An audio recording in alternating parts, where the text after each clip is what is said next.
மகாபாரதத்தில் வரும் கர்ணன் கதாபாத்திரம் யார் வந்து கேட்டாலும் இல்லைன்னு சொல்லாமல் தாங்கிட்ட இருக்கிறத கொடுக்குற வள்ளல் தன்மையுடையது.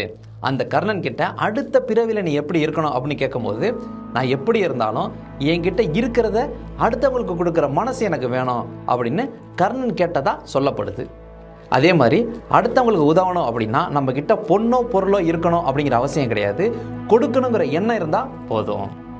அதே போல் வறுமையின் விளிம்பில் இருக்கும் ஒரு நபரிடம் மற்றொரு நபர் வந்து எனக்கு உதவி வேணும் அப்படின்னு கேட்கும்போது அவரின் மனநிலை எப்படி இருந்துச்சு, அவர் என்ன பண்ணாரு அப்படிங்கிற கருத்தை மையமாக கொண்ட ஒரு பாடல் புறநானூற்றில் இடம்பெற்றுள்ளது. அந்த பாடலை மையமாக கொண்டு திரு நா. பார்த்தசாரதி அவர்கள் எழுதிய ஒரு சிறுகதை.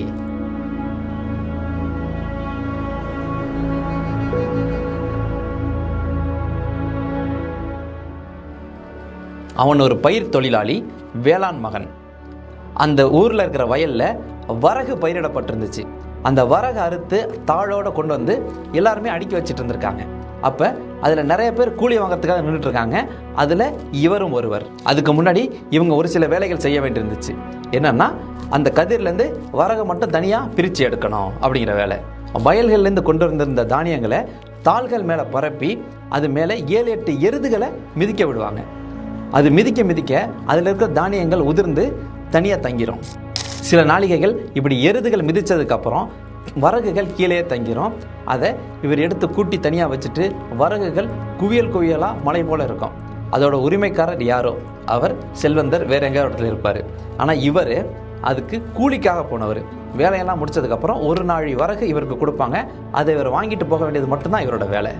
மாடுகள் மிதித்து முடிச்சிடுச்சு. அதுக்கப்புறம் மாடுகளை கொண்டு போய் ஒரு இடத்துல கட்டிட்டு கீழே இருந்த தானியங்களை ஒன்று கூட்டும் போது மேலே ஏகப்பட்ட வைக்கோல் இருந்துச்சு. அதையும் கொண்டு போய் தனியாக பிரித்து எடுத்து வைக்கிறதுக்கு கொஞ்சம் நேரம் ஆயிடுச்சு. அதையும் எடுத்து வச்சுட்டு இந்த எல்லாத்தையுமே மொத்தமாக கூட்டி வைக்கும் போது ஒரு குவியலாக வந்துட்டுருக்கு. வேலை முடிஞ்சிச்சு. அங்கேருந்து சொந்தக்காரர் வந்தார். இவனுக்கு கூலியாக தர வேண்டிய ஒரு நாழி வரகு எடுத்து இவங்ககிட்ட கொடுத்துருக்காரு. இவர் அவரோட துண்டில் எடுத்து அதை பிடிச்சிருக்காரு. அது துண்டில் வாங்கிட்டு இருக்காரு. ஏன்னா இந்த நேரத்தில் மனைவி வீட்டில் உலைய வச்சுருப்பாங்க. இங்கே கொண்டு போய் சீக்கிரம் கொண்டு போய் கொடுத்தாதான் இதை குத்தி புடைச்சி அதை சோறாக்க முடியும் அப்படிங்கிறதுக்காக இதை எடுத்துகிட்டு வேகமாக நடக்க ஆரம்பித்தார். அவர் நடந்து போகிற வழியில், ஐயா வணக்கமுங்க, இந்த ஏழை முகத்தை கொஞ்சம் திரும்பி பாருங்க அப்படின்னு யாரோ சொன்னதை கேட்டு இவர் திரும்பி பார்த்துருக்காரு. அங்கே ஒரு யாழை கையில் வச்சுக்கிட்டு ஒரு பானை நின்றுட்டுருக்காரு. கூடவே அவரோட மனைவியும் பசியால் வாடிய குழந்தைகளும் பக்கத்தில் நின்றுட்டுருக்காங்க. அவங்கள பார்த்தோன்னே ஒரு பரிதாபமாக ஏற்பட்டிருக்கு இவருக்கு. அதனால் அடுத்த அடி கூட எடுத்து வைக்க தோணாமல் அப்படியே நின்றுட்டு, நீங்கள்லாம் யார், உங்களுக்கு என்ன வேணும் அப்படின்னு கேட்டிருக்காரு. செழிப்பாக இருந்த பாணர் குடும்பமுங்க நாங்கள், இப்போ ஒருவேளை சோத்துக்கே பிச்சை எடுக்கிறோம் அப்படின்ட்டு இருக்காரு. பாணர் அப்படிங்கிறவங்க பலவிதமான இசைக்கருவிகள் வாசிக்க தெரிஞ்சவங்க, நடனம் ஆடக்கூடியவங்க, கலைத்திறனை மட்டுமே வச்சு பிழைப்பை நடத்திட்டு இருக்கிறவங்க. இவர் ஒருவேளை சோத்துக்கே பிச்சை எடுக்கிறவங்க அப்படின்னு சொன்ன உடனே இவர் ஐயோ பாவம் அப்படின்னு வாயை விட்டே சொல்லிட்டாரு. ஐயா, நீங்கள் கொஞ்சம் மனசு வச்சிங்கன்னா என் பிள்ளையோட வயிறு கொஞ்சம் குளிருங்க, சாப்பிட்டு 7-8 நாள் ஆகுதுங்க அப்படின்ட்டு இருக்காரு. அவர் ஒரு வினாடி தயங்கினார், நின்று யோசிச்சார். உடனே அந்த பாணர், ஐயா நீங்கள் பார்க்குறதுக்கு நல்லவர் மாதிரி இருக்கீங்க, உங்களுக்கு புண்ணியமாக போகும், உங்களால் இன்றைக்கி ஒருவேளை வயிறு நாங்கள் சாப்பிட்றோம் அப்படின்னு சொன்னார். அவ்வளோதான். இவர் உடனே, பாணரே உங்கள் துண்டில் இதை வாங்கிக்கிங்க அப்படின்ட்டு இருக்காரு. அவரும் கொஞ்சம் ஆர்வத்தோடு அந்த துண்டு எடுத்து விரிச்சிருக்காரு. இவர் துண்டில் இருந்த மொத்த வரகையும் அதில் கொட்டி உதறிட்டு நடக்க ஆரம்பிச்சிட்டாரு. அவர் கொடையாளி இல்லை, வள்ளல் இல்லை, ஆனால் மனதில் நிறைய கருணை இருந்துச்சு. அதனால் கையில் இருந்ததையும் கருணையும் சேர்த்து மொத்தமாக அந்த பாணருக்கு கொடுத்துட்டு இவர் நடக்க ஆரம்பிச்சிருக்காரு. ஏழைக்கு பணக்காரர் உள்ளமும் பணக்காரர்களுக்கு ஏழையோட உள்ளமும் இருந்தால் என்ன செய்யறது? அவன் ஏழை தான், ஆனால் பணக்காரர் உள்ளம் அவனுக்கு இருந்துருச்சே. இப்படி ஒரு முரண் உலகத்தில் இயற்கையாகவே விழுந்து கிடக்கு அப்படின்னு எழுத்தாளர் சொல்கிறாரு. வெறுங்கையோட வீட்டுக்கு போய் நின்றுருக்காரு. அப்போ அவரோட மனைவி வேகமாக வந்து, என்ன வரகு கொண்டு வரலையா, உங்களை நம்பி நான் உலையெல்லாம் வச்சுருக்கேனே அப்படின்ட்டு இருக்காங்க. இல்லை கொண்டு வந்தேன் அப்படின்னு அவர் இழுத்துருக்காரு. என்ன கீழே கொட்டிட்டீங்களா அப்படின்ட்டு இருக்காங்க. இல்லை கை தவறி கீழே கொட்டலை, ஒரு பாணரோட துண்டில் கொட்டிட்டேன் அப்படின்ட்டு இருக்காரு. என்னது பிச்சை போட்டிங்களா அப்படின்ட்டு இருக்காங்க. இல்லை பிச்சை இல்லை, பசின்னு கேட்டார், அவருக்கு நான் உதவி பண்ணேன் அப்படின்னாங்களாம். நல்ல உதவி. இப்போ உங்களுக்கு யார் உதவ போகிறா அப்படின்னு கேட்டிருக்காங்க. சரி ஏன் கத்துற, இப்போ உள்ளே போயிட்டு அந்த ஓலைப்பெட்டி எடுத்துகிட்டு வா அப்படின்ட்டு இருக்காங்க. எதுக்காக அப்படின்னு மனைவி கேட்டிருக்காங்க. பக்கத்தில் யார்கிட்டையும் போய் நான் வரகு வாங்கிட்டு வரேன் கடனா அப்படின்ட்டு இருக்காங்க. நல்லா இருக்குங்க நியாயம், இதை யாரும் கேட்டால் சிரிக்க போகிறாங்க. உங்களுக்குன்னு கொடுத்த கூலியை நீங்கள் தானமாக கொடுத்துட்டு வந்துட்டு இப்போ நீங்கள் பிச்சை எடுக்க போகிறேன்னு சொன்னீங்களே, இதெல்லாம் எந்த இதில் நியாயம் அப்படின்ட்டு இருக்காங்க.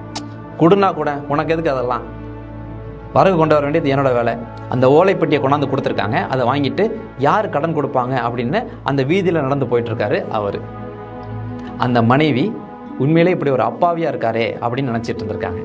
அவங்க மட்டும் இல்லை, நாம் கூட அப்படி தான் நினைக்க தோணுது. அவரை மட்டும் இல்லை, தர்ம நியாயத்துக்கு அஞ்சு கருணையோடு செயல்படும் அத்தனை நபர்களையுமே இந்த உலகம் பிழைக்க தெரியாதவன் அப்படின்னு தான் சொல்லுது. ஒரு பெரிய அரசாட்சியை கையில் கொடுத்தா கூட அதை ஆட்சி செய்யும் வல்லமை கொண்ட வல்லாளன் தான் அவர். வல்லாளன் அப்படின்னா வலிமை மிகுந்தவர் அப்படின்னு அர்த்தம். அந்த வல்லாளன் இப்போ கால் குருணி அரிசிக்காக அடுத்தவங்கள்ட்ட கையேந்தி போய்கிட்டு இருக்காரு. அவருக்கு தர்மம் செய்கிறதுனால என்ன பயன் கிடைக்கும் அப்படிங்கிறத பற்றி தெரியாது, ஆனால் தர்மம் செய்ய தெரியும். நாமாவது ஒத்துக்கோமே, அவர் உண்மையிலேயே ஒரு வல்லாளன் தான் அப்படின்னு. பணம் இருக்கும் மனிதரிடம் மனம் இருப்பதில்லை, மனம் இருக்கும் மனிதரிடம் பணம் இருப்பதில்லை. பணம் இருக்கும் வீட்டினிலே வந்ததெல்லாம் சொந்தம், பணம் இல்லாத மனிதருக்கோ சொந்தம் கூட துன்பம் அப்படின்னு சந்திரபாபு அவர்கள் ஒரு பாடல் பாடியிருப்பார். உங்ககிட்ட எல்லா வளமும் செல்வமும் இருந்து உங்களோட தேவை போக அடுத்தவங்களுக்கு கொடுக்கறத விட உங்ககிட்ட எதுவுமே இல்லாத நேரத்தில் நீங்கள் செய்கிற உதவி தான் தர்மம்னு சொல்கிறாங்க. இது நடைமுறையில் சாத்தியமானு கேட்டால் கொஞ்சம் சிரமம்தான். இருந்தாலும் இல்லாதவர்களுக்கு, இயலாதவர்களுக்கு உதவி செய்யும் எண்ணம் எப்போதும் நம்மிடம் இருக்கட்டும். இது மாதிரி அடுத்தவங்களுக்கு உதவி செய்யும் போது இந்த உலகம் நம்மளை முட்டாள்னு சொல்லலாம், ஏமாளின்னு சொல்லலாம், பைத்தியம்னு சொல்லலாம், பிழைக்க தெரியாதவன்னு சொல்லலாம். இது எல்லாத்தையும் விட அடுத்தவங்களுக்கு உதவி செய்யும் போது ஒரு சின்ன மன திருப்தி கிடைக்குது பார்த்தீங்களா, அது நமக்கு போதும்.